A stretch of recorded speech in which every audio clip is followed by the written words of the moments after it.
بسم اللہ الرحمن الرحیم۔ السلام علیکم۔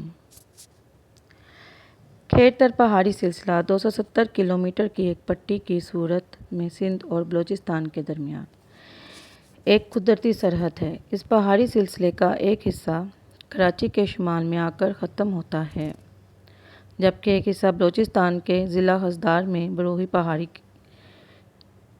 سلسلے سے جا ملتا ہے۔ اس پہاڑی سلسلے کے سب سے اونچے پہاڑ کا نام ڈھاریارو پہاڑ ہے، جو سطح سمندر سے 7000 فیٹ کی بلندی پر واقع ہے۔ اس عظیم الشان پہاڑ پر ایک وفادار کتے کی قبر موجود ہے۔ پرانے زمانے کی بات ہے کہ ایک دفعہ ڈھاریارو پہاڑ کی چوٹی پر ایک بروہی نوجوان اپنی کدال سے قبر کھود رہا تھا۔ وہ دکھ سے نڈال تھا اور پسینے میں ڈوبا ہوا تھا۔ قبر کھودنے کے بعد اس نے ایک بوری کھولی۔ بوری میں ایک کتا تھا اور اس کی آنکھیں بند تھیں۔ اس کے جسم میں زندگی کی کوئی علامت نہ تھی۔ وہ بیچارہ اب اس جہاں میں نہیں رہا تھا۔ نوجوان نے اس کتے کو قبر میں لٹا دیا اور اس کے اوپر پتھر رکھنے لگا۔ اس دن ہلکی ہلکی بارش ہو رہی تھی۔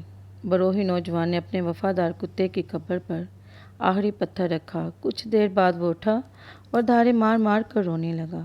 صرف وادیاں اور پہاڑ ہی اس کی آواز سن سکے۔ اس نے پورا دن وہاں گزارا اور شام کو روتا ہوا اپنے گھر چلا گیا۔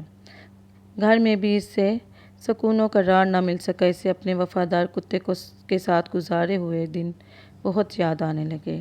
ڈھاریا پہاڑ کے نیچے یہ بروہی نوجوان ایک پہاڑی گاؤں میں رہتا تھا۔ ایک دن اس نے ایک چھوٹے سے کتے کو پہاڑوں میں بھٹکتے ہوئے دیکھ لیا۔ یہ چھوٹا سا کتا بہت ہی خوبصورت تھا۔ نوجوان نے اسے پکڑ لیا اور جھونپڑی میں لے آیا۔ نوجوان اس کا بہت خیال رکھنے لگا۔ کتا جوان ہو گیا۔ وقت گزرنے کے ساتھ بروہی نوجوان اور کتے کا پیار بڑھنے لگا۔ وہ دن رات مالک کے ساتھ رہتا تھا۔ پوری وادی میں ان کے پیار اور محبت کے چرچے ہونے لگے۔ گاؤں میں ایک دکان تھی جہاں ضرورت کا سامان مل جاتا تھا۔ نوجوان اس دکان سے گھر کے لیے سودا سلف لینے کتے کے ساتھ اکثر جایا کرتا تھا۔ ایک سال خدا کا کرنا ایسا ہوا کہ بارش نہ ہوئی۔ ظاہر ہے کہ بارش نہ ہونے کے باعث فصل نہ ہو سکی۔ نوجوان نے دکاندار سے کہا کہ ایک سال تک اسے ادھار سامان دیا جائے۔ کچھ سوچ کر دکاندار نے کہا کہ وہ اپنا کتا قرض کی ادائیگی تک یہاں ضمانت کے طور پر چھوڑ جائے۔ غریب اور مجبور نوجوان کو ایسا ہی کرنا پڑا۔ اپنے کتے سے جدا ہونے کا اسے بہت افسوس تھا۔ وہ زمین پر بیٹھ گیا۔ اس نے کتے کے کان میں کہا، اپنے نئے مالک سے وفادار رہنا۔ جب تک میں قرض ادا نہ کروں واپس ہرگز نہ آنا۔ معصوم جانور کی آنکھوں میں بھی آنسو آ گئے۔ وہ اپنے مالک کا دکھ شدت سے محسوس کر رہا تھا اور اپنے آپ کو نئے مالک کے ساتھ عارضی طور پر رہنے کو تیار کر رہا تھا۔ نوجوان اپنے وفادار کتے کو دکاندار کے حوالے کر کے اپنے گاؤں چلا گیا۔ دکاندار نے کتے کے گلے میں زنجیر ڈالی اور اسے اپنے گھر لے آیا۔ بیچارے کتے نے پہلے تو کبھی زنجیر دیکھی ہی نہیں تھی۔ اسے عجیب سا لگ رہا تھا، پھر بھی اسے اپنے نئے مالک کے ساتھ وفاداری کرنی ہی تھی۔ دن گزرتے گئے۔ بروہی نوجوان نے اپنے کھیتوں کو بڑی محنت سے تیار کیا۔ اسے انتظار تھا کہ بارش ہو اور فصل اچھی ہو جائے تاکہ وہ قرض اتار کر اپنے کتے کو واپس گھر لے آئے۔ ایک رات دکاندار کے گھر میں چور گھس آئے۔ چور دکاندار کی پوری نقدی، زیورات اور دوسرا قیمتی سامان چرا کر لے گئے۔ کتا زنجیر میں بندھا ہوا تھا، لہٰذا مجبور تھا۔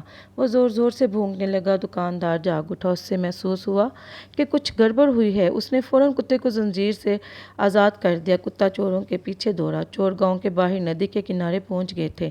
کتے نے ان کو گھیر لیا۔ دکاندار بھی پیچھے پیچھے چل آئے۔ اس کے ساتھ ہی گاؤں کے بہت سارے لوگ بھی لاٹھیاں اور کلہاڑیاں لے کر وہاں آ گئے۔ اس طرح چور وہیں سامان چھوڑ کر بھاگ گئے۔ دکاندار کتے کے اس کارنامے پر بے حد خوش ہوا اور کتے کو آزاد کرنے اور اپنے اصل مالک کے پاس واپس بھیجنے کا ارادہ کر لیا۔ تمہارے وفادار کتے نے مجھے بے حد خوش کر دیا ہے۔ اس نے میری قیمتی چیزیں، نقدی اور ساز و سامان چوری ہونے سے بچا لیا۔ میرے خیال میں تمہارے کتے نے تمہارا قرض چکا دیا۔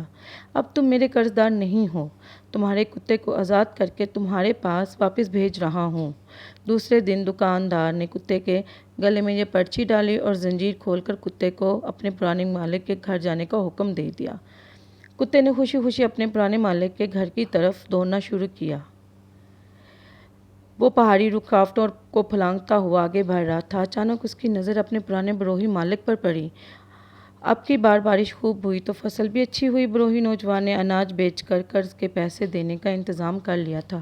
وہ دکاندار کی طرف ہی آ رہا تھا۔ دونوں کا آمنا سامنا ہوا۔ کتا خوشی سے دم ہلانے لگا، لیکن دونوں کے جذبات و احساسات ایک دوسرے سے بہت مختلف تھے۔ ایک بے حد خوش تھا تو دوسرا اس کے برعکس دکھ اور غصے میں تھا۔ کتے نے سوچا کہ اس کا پرانا مالک اس کی بہادری پر بہت خوش ہوگا اور اسے پیار کرے گا، جبکہ بروہی نوجوان سمجھ رہا تھا کہ یہ دکاندار کے ہاں سے بھاگ آیا ہے اور اس کے لیے شرمندگی اور ذلت کا باعث بنا ہے۔ بے شرم کتے، تم نے میری بے عزتی کرا دی، تم نالائق اور نمک حرام ہو۔ کتا بیچارہ اپنے مالک کے پیچھے پیچھے دوڑنے لگا، لیکن مالک نے اس پر کوئی توجہ نہ دی۔